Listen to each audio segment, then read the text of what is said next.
Bass Pro Shop's one source. Brought to you by Global Outfitters Outdoor University.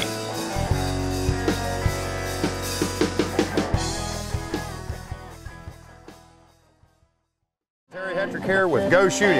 We're back once again with History Channel's top shot, Chris Reed.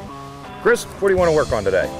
Terry, every September I go out to Missouri, to Branson, Missouri on Table Rock Lake, and I compete in Field and Stream's Total Outdoorsman competition, and it's like just an endurance competition to find out who the total outdoorsman is in the country, but it involves archery, shotgun, rifle, bass fishing, trout fishing, just a whole variety of things. And what I need help with from you is on the 5-stand stage, they have a Springing Teal Target, and it's usually the toughest target on the course. And does that mean you get more points for hitting that target? It's a 10-point bird. Wow. And the points vary anywhere from a 2-point to all the way up to a 10-point bird, and it's at the furthest distance, and this thing probably goes 60 feet in the air, you know. And I just need to make sure that I can hit that bird when I go to this competition. That has to be one you have in the bat. Yep. That way you got your 10 points. Right. And you know, a Springing Teal has a couple of advantages and a couple of disadvantages. The advantage is it's going so high that you got something on your side. You got gravity on your side to kind of help it slow down. Right. The disadvantage, it's one that everybody wants to hit, and we're really anxious to see whether or not we hit that target. And it's a very easy target to kind of move your head off the gun, see what happened, and you're moving the rear sight and the gun doesn't shoot in the right place. Gotcha.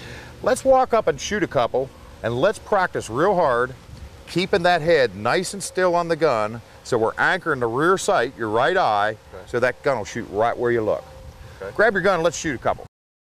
All right, target and focus so your hands will do the right thing. What we're worried about is staying still on the gun, head still on the gun. Okay. Oh! One more time, good shot. Oh!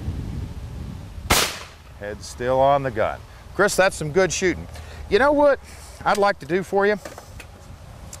Let me demonstrate, if you wouldn't mind, how I would stay on the gun on that and keep that gun shooting where I look. Let me grab my blazer here. Okay. And what I'd like you to do is hop right up here beside me.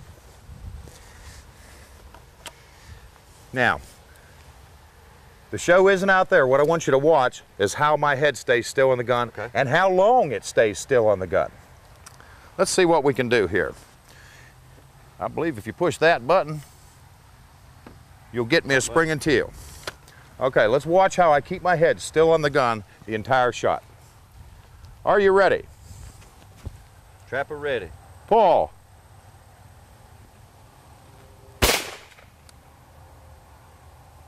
Good shot. And that's not an exaggeration. I want to stay on that gun. I want to overdo it. That long. You know, that long. You have to overdo it. You know, kind of like we learned about focusing on the targets.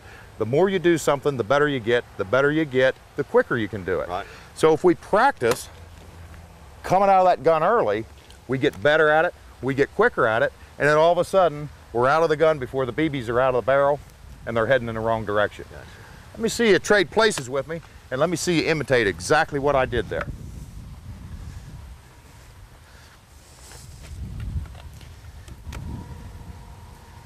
And actually, I'm going to count 1 1,000, 2 1,000. Try to keep your head still on the gun for 2 full seconds. Gotcha. Pull. 1 1,000, 2 1,000. That's perfect. You shoot them like that every time, buddy, they'll all come apart. One more time. Pull. 1,000, 2 1,000. Chris, that's perfect. Does that make sense? It does, man. You're really, truly making that gun shoot where you look. Go out, and every time you go out, you got to practice that. That's actually something you have to make yourself do. It's going to make you a better shot in the field as well. This is Terry Hetrick and Chris Reed for GO Shooting. Appreciate it.